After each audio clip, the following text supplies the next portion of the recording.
What's up, guys, and welcome back for another Fallout 76 guide video, whatever you want to call it.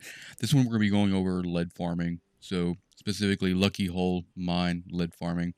I'll walk you through like the gear I use and everything like that, and then we'll do a run through Lucky Hole to kind of show you where like nodes are and kind of what to expect when you're going through there. And given a good spawn rate on lead nodes in Lucky Hole Mine, you could probably get about, after you scrap it all with Super Duper and everything like that, you're probably looking at 11 to 1300 scrap in about a 10 to 15, depending on how fast you run through Lucky Hole, about 10 to 15 minute time span. Much better than workshopping. And you're watching this video, you're probably looking for alternative means of farming things like lead as opposed to workshops, because workshops are just, their output is really, really low. So we'll go through it real quick. Usually what I do is I do Lucky Hole maybe like once a week, server hop and everything like that. You want to make sure you have enough acid. I've already done one Lucky Hole run today, and I started at like a little over 2900 waste acid. I farmed a lot of waste acid with the Foshnot event that just ended. So you want to make sure you actually have some acid to actually turn that ore into scrap, or else you're just going to be really weighing down your inventory and everything like that. We're doing pretty good actually on lead scrap as it is. We're at 4,000, but today we're going to try to, at least for me today, I'm going to be trying to get up to 10,000, because I'm probably going to eventually go into like a Gauss minigun build. And so you want to make sure you have a lot of lead scrap, and we're doing pretty good on steel already. We're going to, we carry around scrapper basically. For this build I'm running, we got to take chemist off, but for this build I'm running a bloodied rifleman build, nothing too special. And whenever we get to the point where we're going to be scrapping, or like we're going to be like, turning the lead ore into scrap, we'll drop bloody mess for Super Duper. That's pretty much it. We carry scrapper around pretty much with us all the time. That helps us stay in a lot of steel. But other than that, that's kind of the perks, right? And the build really doesn't matter too much, but what's really important is, you want to be using Excavator power armor, and this is going to allow you to actually get 4 times the yield when you're mining. And we want calibrated shocks on the legs. So if you look in here, go to transfer over here real quick. As you can see on the legs, I have calibrated shocks. Each one of these adds 50 carry weight. It just helps you kind of manage your inventory a little bit. I'll link in the cards the older video I did about how to get Excavator armor, the quest line for it. But the calibrated shocks you got to get from a responder vendor, and the where I got them was I went down here to Camden Park, and there's a bot vendor down there by the gift shop, and he'll sell calibrated shocks. You can also go to White Springs Resort and go to the responder vendor there, and they'll sell calibrated shocks as well. And I think it takes, I want to say, either Crimson or Cobalt Flux to put them on each leg. All right, so here we are at Lucky Hole Mine. It looks like this. It is going to be located south on the Savage Divide, over here next to Fort Defiance. I put my survival tent here if you have Fallout First, just because usually I'm doing like multiple runs for Lucky Hole in a single day, and then once I'm done with Lucky Hole mines, I do that 1 day a week.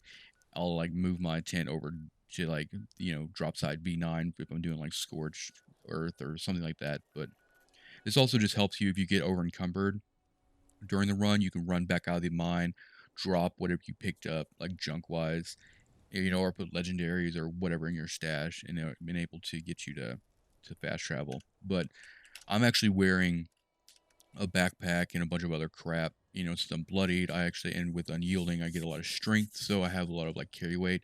So even if I get over encumbered wearing Excavator while doing the run, I can usually just drop out of Excavator armor and then collect it, and then just be able to run that way.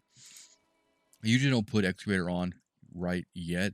It's a little while before we actually get to like the nodes, but you just run straight into here.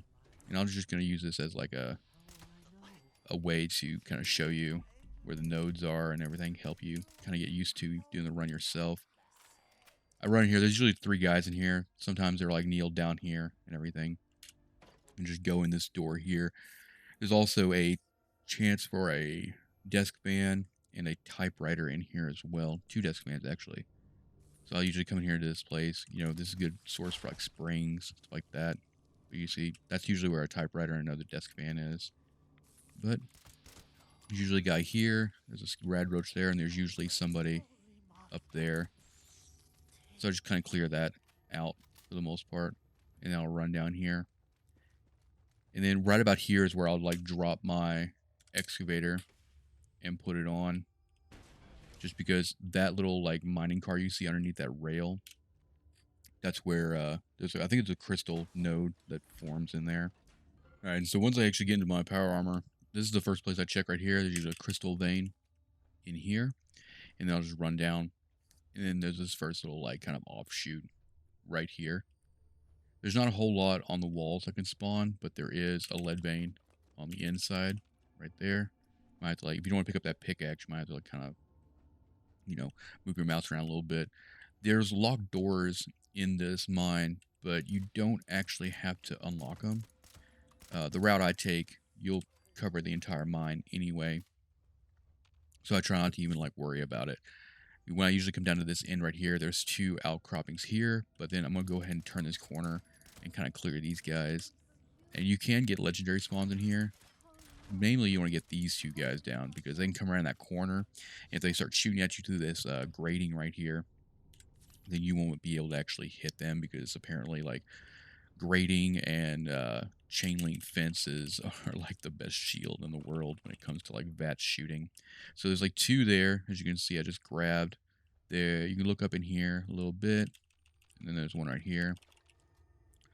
Like I said earlier, whenever you're running this, kind of keep an eye on like how much ore you have, and it'll give you a good idea of if you've gotten the majority of them. So what I usually do is I go to the miscellaneous tab and I'll sort by weight, and it'll put lead pretty much near the top. So I have like 96 right now, and we just started. So then I'll go over to this next alcove right here, or this next like shaft, I guess you could call it, and grab the lead here. There's usually 3 here, 3 or 4 in the other one, 3 here or so. Check the ceiling. So now I'll grab that, and then since we already killed these guys in here, we're gonna go over here immediately. I'm gonna grab this 45 actually. That ammo's very useful. There's usually a node right here on the ceiling, and then I just kind of check the walls here.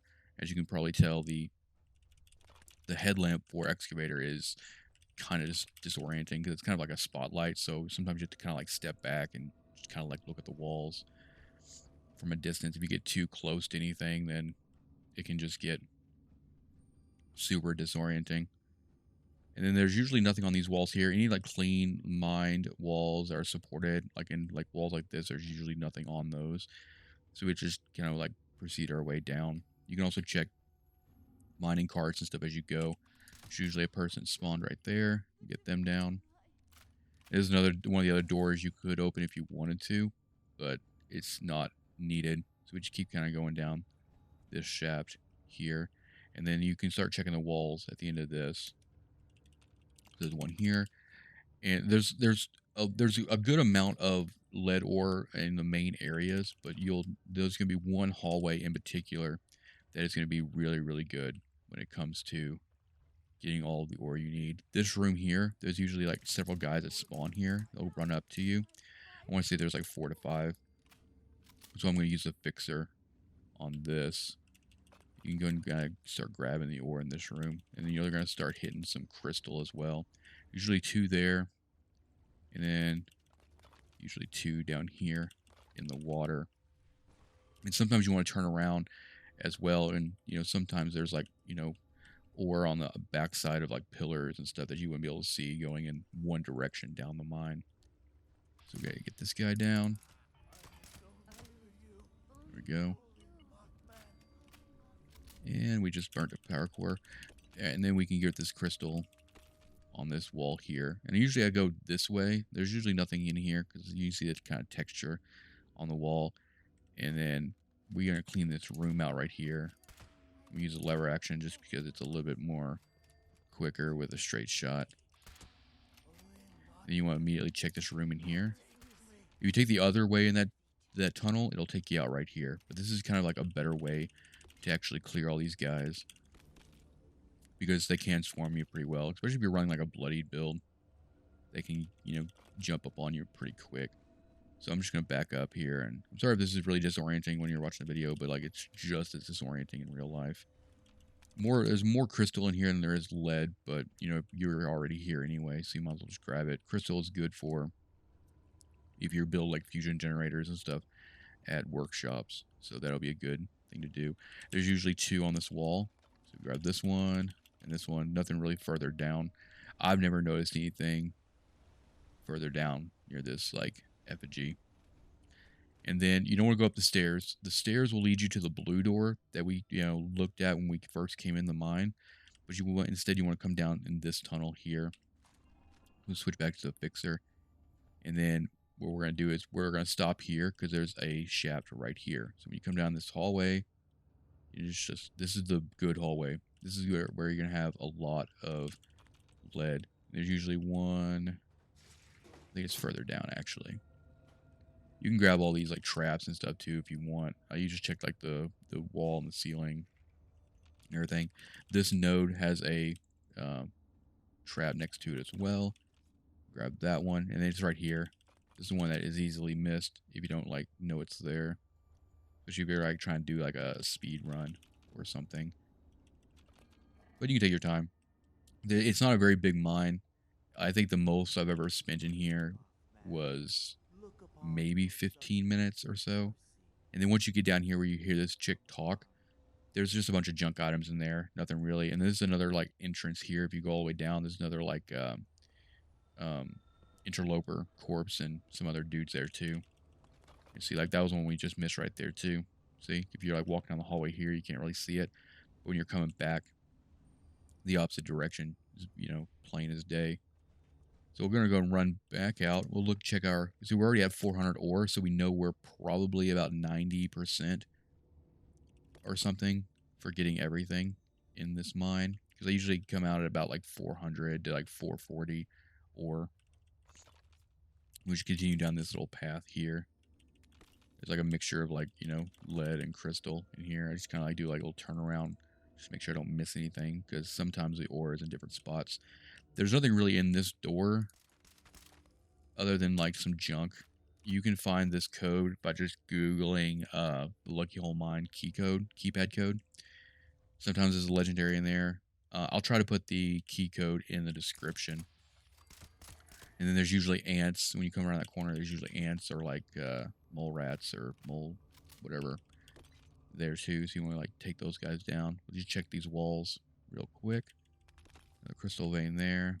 Try to stand pretty far back from the wall so that the light isn't too overpowering. And you see there's not going to be anything on these wooden walls. And then you go all the way back up this shaft here. And what this is, it's going to take you to that red door that we saw earlier before too. And this is actually usually where I end the run. When I get here, I look at my ore, 428, pretty decent. I wouldn't say that it's actually worth further looking in the mine for more. And since I'm over encumbered, as you noticed, I can actually, drop out of my, since I'm wearing, full unyielding and a backpack and everything like that, I can just drop out of my excavator at the end of the run. As you can tell, no longer over encumbered. And so I can just pop right back to my camp. And this is the portion where we'll just, put on super duper and we will just, grab or just smelt it all. Because we don't want to keep it in our inventory. Because it gets really, really heavy. If you have Fallout First, then you can't actually put it in your scrap box as ore. So we're going to go and process it. 428. We're probably looking somewhere in the neighborhood of probably 1100, maybe 12. But we'll see. We'll throw that in there. And then we'll change perks. The only perk we need to change is just, super duper. That's what's going to help us get if you don't use super duper, then you're probably looking at about like half of the yield, right? So go down to smelting down here, and we'll just start with lead. I'm not really worried about crystal because you don't get that much crystal when you're going through it. And this just kind of takes a minute too. But just for the purpose of the video, I want to go through this completely just so you can see the yield. And then while I'm doing this, I'll explain. If you have Fallout First and you're planning on running this Lucky Hole Mine multiple times a day, you can run the first time, what I usually do is when the first run of the day, I'll do on the private server, right? And then I'll do a run on a public server. And then when you go back to your private server, if the private server is still the same as the one you did before, give it like 30 minutes. You know, you can server hop on publics and keep running it as well. But sometimes the private server will take a minute, either up. It can take like 5 to 30 minutes to give you a new one. And it's weird the way it works. Sometimes you know, exit your private server, go into a public, and then bounce back out into your private, and it's a new one. And sometimes it's not. Like today, actually, in preparation for this video, I already ran a private server lucky hole run, went and did, you know, some stuff on public, and then came back to my private when I started recording this video, and like the interior was still actually the same. Like it was, you know, the same private server I had just run before. So you might just have to, like, if you really want, it's not really a big deal. You can run like public server, just server hop and do the whole thing that way, and it's not a really big deal. And, you know, you can do like a whole run in like maybe 10 minutes, you know how fast you are and what build you're using. But it's very easy to, you know, as long as you have the acid for it, you can sit there and get thousands and thousands of lead a day. So there we go. All that's done. We're going to go over here and see what we got. So we got 1360 on that, and then about 92 crystal. Not bad.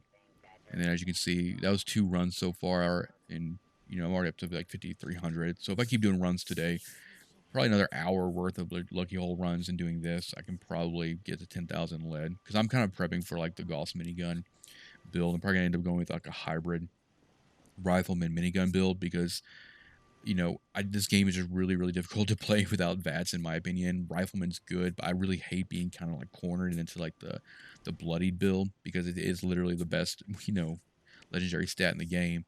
But also, like, I have a bloodied minigun, and also have a furious, faster fire rate minigun as well. And I'd really like to use that for like scorched earth and stuff like that, and just kind of be more well-rounded. But I hope this video helped you guys. You can farm a lot of lead this way. Look for more follow-up, you know, videos in the future. I'll kind of start going over some of the workshops that I like to take over, and kind of like building them up, and like kind of like workshop strategy in the future. You know, let me know if this helped you in the video. If you have any questions, let me know in the comments. But yeah, this is like, you never have to buy ammo this way. And like, even if you finish the Wastelanders Raider quest line, you get this, right? So I sit here, this thing right here just generates 45 ammo all day. And it's the same as like the converted munitions factory, so I never have to really worry about 45 ammo. So you can't create Gauss ammo with this machine. So that's the only reason why people are still really farming steel and lead, is because you can make your Gauss minigun, your Gauss shotgun, Gauss pistol, Gauss rifle ammo, and everything like that. But hope this video helped. Like I said, hit the like button, hit the subscribe button. I'll see you guys next time. Peace out.